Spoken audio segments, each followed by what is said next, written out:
ముఖ్యమంత్రి గారు ముచ్చట పడుతున్నారు. నిన్న రంకెలు వేసినారు. రొటీన్గా ఆయన పాపం సభ పెట్టినాడు అంటే 4 బూతులు, 5 ఛాలెంజ్లు, 6 తొడలుగొట్టే డైలాగులు, 2 గుడ్డలు ఊడదీస్తా అని 2 మళ్ళీ భాషణాలు, వాగ్భూషణాలు. ఈ టైప్లో షరామామూలుగా గత 18 నెలలుగా టైంపాస్ కార్యక్రమం ఏదైతే నడుస్తుందో ముఖ్యమంత్రి ముచ్చట పడుతుండు. కాబట్టి ఇప్పుడైనా ఎప్పుడైనా ఎక్కడైనా మేము రెడీ చర్చకు. నిన్న ముఖ్యమంత్రి గారు పేరు తీసుకొని మరీ పిలిచిండు. కేసీఆర్ వస్తాడా, కేటీఆర్ వస్తాడా, రాండ్రి అన్నాడు. నీకు కేసీఆర్ అంత లేదు కానీ మేము చాలు నీకు, వస్తాం, మీరు ఎక్కడ పెడతారో పెట్టండి, వస్తాం. కాకపోతే మేమంటే ఎప్పటికప్పుడు రెడీగా ఉంటాం. ఎందుకంటే ఇలా 10 ఏళ్ళు మునిగి తేలిన వాళ్ళం కాబట్టి మేము ఎప్పుడు రెడీ. కాకపోతే మీకు కొద్దిగా ప్రిపరేషన్ టైం కావాలి, మాకు తెలుసు. ఎందుకంటే మీ మంత్రులు గతంలో కూడా మేము శాసనసభలో మీరు ప్రతిపక్షంలో ఉన్నప్పుడు కూడా చర్చ పెడతామంటే మేము ప్రిపేర్ అయ్యి రాలేదండి అంటారు. ముఖ్యమంత్రి గారు అయితే ఆయనకు తెలుసు, మీకు పాపం బూతులు తిట్టడమేమో ఈజీ, చాలా ఈజీ కదా. బూతులు మాట్లాడడము, డైలాగులు కొట్టడం, గుడ్డలు ఉడదీస్తా అనడము, గుడ్డలు ఉడదీస్తేనే ఇందిరమ్మ గొప్పతనం తెలుస్తుంది అనడము, ఇవన్నీ చాలా ఈజీ. కానీ ముఖ్యమంత్రి గారికి నేను ఎందుకు 72 గంటలు టైం అంటున్నా అంటే, మళ్ళీ మీరు అక్కడికి చర్చకు వచ్చి బేసిన్లు బెండకాయలు అని చెప్పి ఆయనతో ఉన్న పరువు తీసుకుంటే తెలంగాణ ముఖ్యమంత్రి పరువు పోతుంది. ఇప్పటికే మీరు ఎంత సిగ్గుమాలిన వ్యక్తో ఇప్పటికే అందరికి అర్థమైపోయింది. ఎవడన్నా అడుగుతాడండి ముఖ్యమంత్రి, దేవాదుల గోదావరి బేసిన్లు ఉన్నదా అని అడిగే పరిస్థితి ముఖ్యమంత్రిది.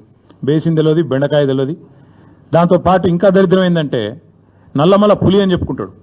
నల్లమల తెలంగాణలోనే ఉంది కదా అని అడుగుతాడు మీటింగ్లో.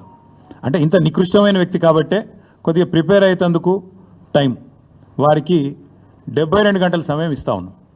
లేదు ముఖ్యమంత్రి గారు కనుక ముచ్చటపడి, లేలే మా సొంత ఊరికే రండి కొండారెడ్డిపల్లి కంటే అక్కడికైనా వస్తాం, లేదు మా సొంత నియోజకవర్గం కొడంగల్లో పెడతా నేను అంటే నీ ఇష్టం, అక్కడైనా పెట్టు, లేదు మా నాయకుడు కేసీఆర్ గారి సొంత ఊరు చింతమడకకు వస్తావా, అక్కడ రెడీగా ఉంటాం, లేదు మా నాయకుడు కేసీఆర్ గారి నియోజకవర్గం గజ్వేలు, అక్కడికి వస్తావా, నీ ఇష్టం, ఊరు నీ ఇష్టం, ప్లేస్ నీ ఇష్టం, సమయం డేటు అన్నీ నీ ఇష్టం, నేను రెడీ, మా పార్టీ తరఫున నీ సవాల్ను స్వీకరిస్తూ ఉన్నాం. ఇందులో ముఖ్యమంత్రి గారి తరఫున, మరి ముఖ్యమంత్రి గారు ఇచ్చిన సవాల్ను పార్టీ తరఫున నేను స్వీకరిస్తూ ఉన్నా.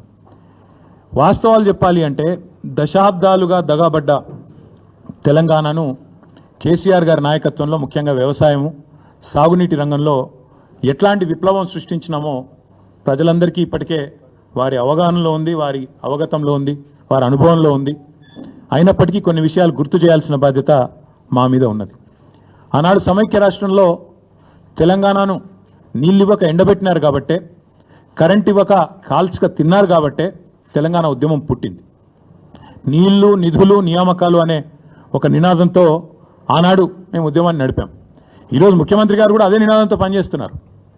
నీళ్ళేమో ఆంధ్రాకు పంచుతున్నారు, ఆంధ్రాకు పంపుతున్నారు, బనకచెర్ల పేరిట, ఇంకో పేరిట. నిధులేమో ఢిల్లీకి పంపుతున్నారు. ఇక నియామకాలు మీకు తెలుసు, ఆయన అనుయాయులకు, ఆయన తొత్తులకు కొంతమందికి నియామకాలు మాత్రం ఇచ్చుకొని బ్రహ్మాండంగా వాళ్ళతో తెల్లారలేస్తే మమ్మల్ని తిట్టించే కార్యక్రమం మాత్రం చేస్తూ ఉన్నాడు.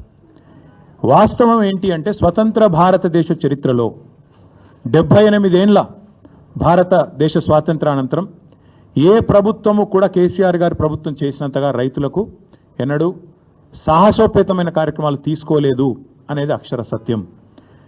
రైతు బంధు అనే ఒక విప్లవాత్మకమైన పథకం, ఇది ఇక్కడ అక్కడ కాదు. మొన్న నేను ఆక్స్ఫర్డ్ యూనివర్సిటీకి పోయినా, అక్కడ నేను చెప్తుంటే వాళ్ళే పరిశాన్ అవుతున్నారు. దాదాపు $9 బిలియన్ 70 లక్షల మంది రైతుల ఖాతాల్లో 11 విడతలుగా వేసినాము. Direct benefit transfer farm input programme called Rythu Bandhu అని చెప్తుంటే ఆక్స్ఫర్డ్లోని అధ్యాపకులు, ఆక్స్ఫర్డ్లోని అక్కడి విద్యార్థులు కూడా ఇది నిజమేనా అన్నట్టు అబ్బురపడి చూస్తూ ఉన్నారు. తెలంగాణ నేల మీద రైతు రాజ్యం తెచ్చిందే కేసీఆర్ గారు. భారతదేశంలోనే మొట్టమొదటిసారిగా అన్ని రంగాలకు 24 గంటల ఉచిత విద్యుత్తు, 24 గంటల విద్యుత్తు, అందులో ఉచిత విద్యుత్తు రైతులకు ఇచ్చిన మొట్టమొదటి రాష్ట్రం తెలంగాణ. మొట్టమొదటి ముఖ్యమంత్రి భారతదేశ స్వాతంత్రానంతరం కేసీఆర్ గారు మాత్రమే. ఇది నువ్వు అవునన్నా కాదన్నా, గింజుకున్నా గిలగిల కొట్టుకున్నా రేవంత్ రెడ్డి గారు, ఇది వాస్తవం నిలిచిపోతుంది.